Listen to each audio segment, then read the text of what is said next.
AP మంత్రి నారా లోకేష్ మాట్లాడుతున్నారు, live చూద్దాం. కోరితే పనులని యుద్ధ ప్రాతిపదికంగా ప్రారంభించారు. అంతేకాదు ఉత్తరాంధ్ర అభివృద్ధి చేసేదానికి ఎన్టీపీసీ గ్రీన్ లాంటి అనేక సంస్థలు కావాలని విశాఖపట్నానికి వచ్చి ఏకంగా మనకి సాక్ష్యం చేశారు. ఆంధ్ర రాష్ట్రం అన్నా విశాఖపట్నం అన్నా గౌరవ ప్రధానమంత్రి గారికి చాలా ప్రేమ. అందుకే కరెక్ట్ గా ప్రభుత్వం ఏర్పడి సంవత్సరం అయ్యే లోపల మన విశాఖపట్నానికి రెండోసారి వస్తున్నారు గౌరవ ప్రధానమంత్రి గారు. ఆయనకు ఒక కానుకగా ఈ రోజు మనందరం ఈ Guinness books of world record ఇచ్చామని మీ అందరు తెలుపుకుంటూ, నిజంగానే మిమ్మల్ని అందరూ చూస్తుంటే నా అబ్బాయి గుర్తొస్తున్నాడు, దేవాంశ్. మీ అందరిలో ఉన్న పట్టుదల, క్రమశిక్షణ దేవాంశ్కి చాలా నేర్పించాల్సిన అవసరం ఉంది.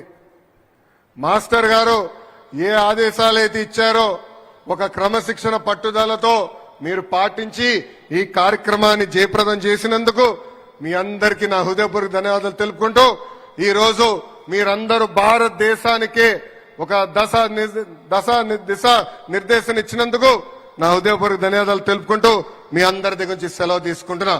జై హింద్. అందరు గట్టిగా చెప్పాలి, జై హింద్, జై హింద్. నేను వందే చెప్తాను, మీరు మాత్రం చెప్పాలి, వందే వందే. అందరికీ నమస్కారం.